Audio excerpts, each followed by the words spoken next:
আসসালামু আলাইকুম। আমার আজকের রেসিপি চিকেন রোস্ট। অনেকেই চিকেন রোস্ট করতে ঝামেলা মনে করেন যে চিকেন রোস্টের আলাদা মশলার প্রয়োজন, এজন্য অনেকে এটাকে অনেক বেশি ঝামেলা মনে করেন। কিন্তু আমি আজকে যেই রেসিপিটা শেয়ার করছি সেটার জন্য আলাদা কোনো মশলার প্রয়োজন নেই। ঘরে থাকা অল্প মশলা দিয়েই কিন্তু আজকের এই চিকেন রোস্টটা তৈরি করতে পারবেন, আর খেতেও হবে দারুণ মজার। তার জন্য পুরো রেসিপিটা কিন্তু ফলো করতে হবে। চলুন তাহলে দেখে নেই কিভাবে ঘরোয়া মশলায় চিকেন রোস্ট তৈরি করা যায়। আপনি আমাদের চ্যানেলে নতুন হলে চ্যানেলটিকে সাবস্ক্রাইব করে অল নোটিফিকেশন অন করে রাখুন। প্রথমে একটি কড়াইয়ের মধ্যে আমি 1 কাপ তেল নিয়েছি। তেলটা যখন হালকা গরম হয়ে আসবে তখন 1 কাপ পরিমাণ পেঁয়াজ কুচি দিয়েছি। এখন এই পেঁয়াজগুলোকে আমি বেরেস্তা করে নিব। চুলার আঁচটা মিডিয়ামে রেখে অনবরত নেড়ে তারপর এই বেরেস্তা তৈরি করতে হবে। তো দেখুন বেরেস্তা ব্রাউন কালার হয়ে গেছে। এখন কিন্তু চুলাটাকে বন্ধ করে দিতে হবে, না হয় কিন্তু বেরেস্তাগুলো পুড়ে যাওয়ার সম্ভাবনা থাকবে। তারপর বেরেস্তাগুলো উঠিয়ে নিতে হবে।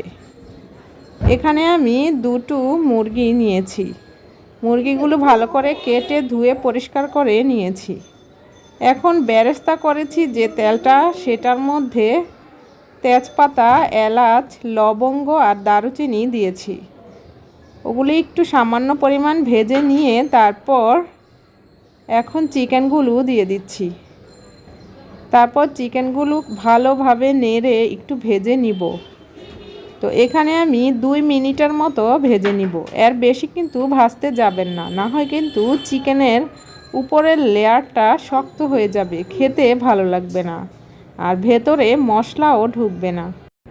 দিচ্ছি 1 চা চামচ পরিমাণ ধনিয়া পাউডার, দিচ্ছি 1/2 চা চামচ পরিমাণ লাল মরিচ পাউডার, পরিমাণ মতো লবণ, দিচ্ছি 2 চা চামচ পরিমাণ পেঁয়াজ বাটা, দিচ্ছি 1 চা চামচ পরিমাণ আদা বাটা এবং 1 চা চামচ পরিমাণ রসুন বাটা।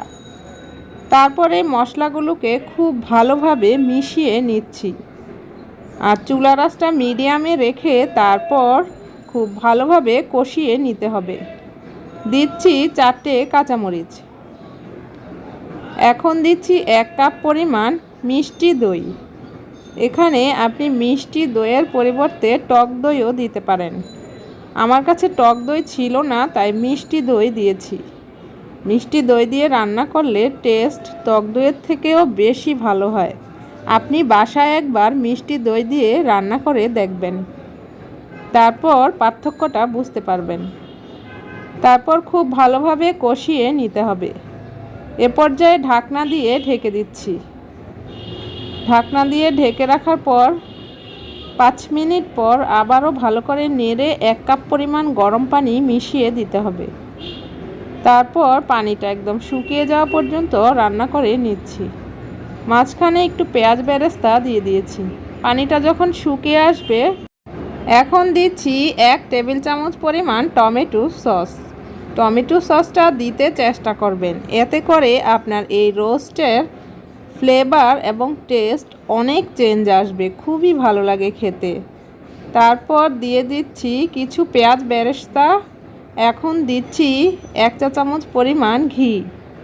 তারপর খুব ভালোভাবে মিশিয়ে নিচ্ছি। দেখুন রান্নাটা কিন্তু ডান হয়ে গেছে।